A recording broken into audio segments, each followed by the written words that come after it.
When Jared du Toit tees off in Thursday's first round of the Freedom 55 Financial Open at Point Grey Golf Club, it will mark his 365th day as a professional golfer.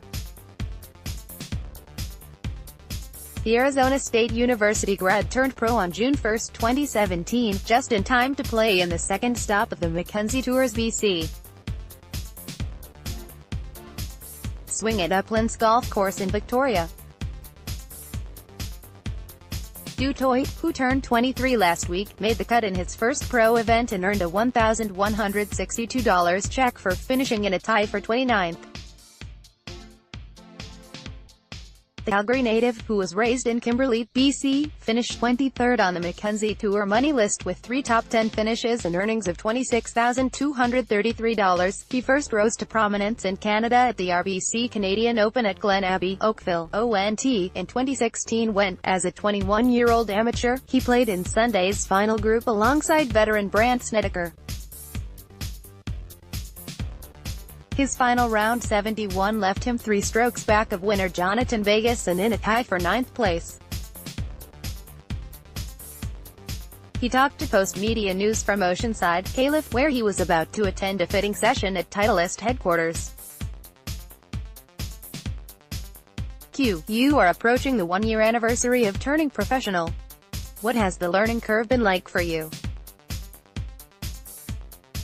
A. I feel like I have learned a ton in a short period of time. A lot of little things, like how to travel. I went down and played the Latin America Tour. I had 6 events down there just recently. I never really understood the importance of booking the right travel and knowing how to prepare yourself with that in mind. I was down in Argentina and it's pretty far down there. It takes your body a while to get adjusted. I made sure I was a day or 2 earlier than a lot of guys might go down. I needed that time to let my body adjust to the time zone, etc. That's just one example of things that you might not consider, but which I feel are really important. Q. You made 3 cuts in 6 events on the Latin American Tour. Are you happy with your progress? A. Honestly, not really. I went down there expecting to play much better. I think it was a combination of a couple of things, but at the end of the day I just didn't play well enough. Obviously, I saw those courses for the first time, whereas in Canada last year, on the Mackenzie Tour, I had played a handful of those courses already. Knew people who knew the courses, and that gave me a bit of an advantage when it came to preparation. Going down there and playing those courses for the first time and getting thrown right into competition, with the different grasses and the different elevations, etc., was tough. But if you don't get the ball in the hole you aren't going to be happy, and that was the case for me. Q. What is the strength of your game right now on the eve of the start of the Mackenzie Tour? A. For basically my whole career, iron play has been my strength. I'm not terrible at anything and I don't do anything really great, I just have a really well-rounded game. But I'd say my iron play and my wedge play is the best part of my game. Q. It's all about giving yourself a good chance to make birdie, isn't it? A. If you keep the ball in play off the tee you are never going to be in too much trouble as long as you have good iron play. That's my theory. Jared du Toit holds up the Gary Cowan Award for Low Amateur after finishing tied for 9th at the Canadian Open Golf Tournament at Glen Abbey in Oakville, ONT. On July 24, 2016. Frank Gunn, the Canadian Press. Q. Conversely, is there a facet of your game that you want to improve on more than others? A. I think from a consistency standpoint it would be putting.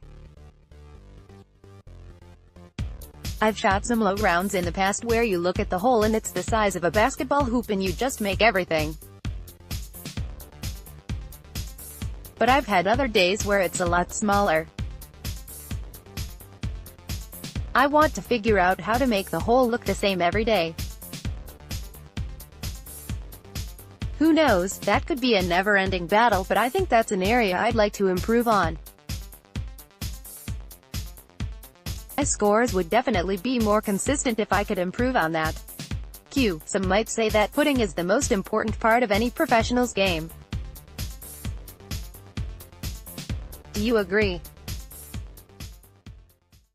A. I actually think the opposite. The best players, the guys who are doing the best every week, are usually the best ball strikers. It seems like the guys who win each week tend to have the best putting weeks because that's what you see on TV, guys making the big putts. ... For the most part the greens are so good on the PGA Tour and on the pro level that if you hit the green, in regulation, you probably aren't going to make bogey. It's pretty easy to two-putt on really good greens for the most part. It's more about avoiding trouble, and good ball striking is the key to that. Q. You turned pro a week after last year's event at Point Grey. Not having seen the course before, what will your preparation be like this week? A. I am going to try to come in a little early, and luckily I'm staying with a buddy of mine, Stuart McDonald, currently on the Web.com tour, who is a member there. He may not be in town but his parents are both members there and I'm staying with them. Hopefully they can walk me through the course. ... A lot of my friends that I've known for years have played it, so I'll be asking them about it, and hopefully the McDonalds will share their local knowledge. Q. It's rapid fire time. Let's start with your favorite golf course. Is there one that really sticks out for you? A. Yeah, in college we played an event at a course called Pasatiempo in Santa Cruz, California.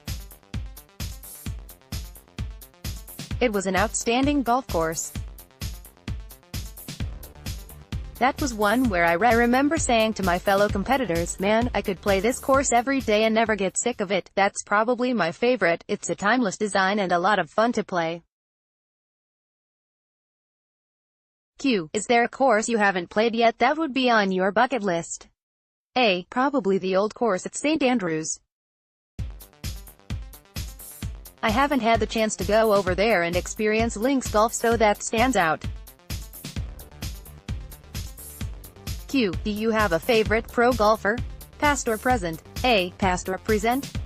I haven't really been asked that in a while. I'm not sure. Q. Aren't you supposed to say John Ram? No. 4 in the world with 5 career pro victories, your college roommate at Arizona State. A. Yeah, let's go with that. I really like his game. He's got everything going for him, he's got all the tools and he's got the mind that believes it all. I'd go with John. Q. How good can he be? A. You've seen what he has done in just over a year of being professional, it's not a fluke.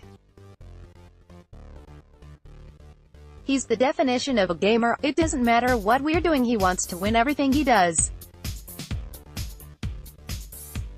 And you can see that on the golf course. With that mentality, the mindset that he has combined with the physical ability, it is a recipe for long-term success. I think he's going to be out there forever.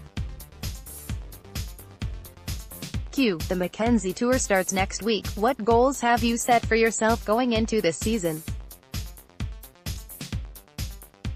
A. I want to improve on what I did last year, 23rd on the money list. To win the money list is the #1 goal, but I would be happy with my performance if I could finish inside the top 10. There are a lot of good things that come with being inside the top 10, including getting to the final stage of Web.com Q School, which gets you conditional status at the very least. Snellgrove at postmedia.com. Click here to report a typo. Is there more to this story? We'd like to hear from you about this or any other stories you think we should know about. Email vandups@postmedia.com.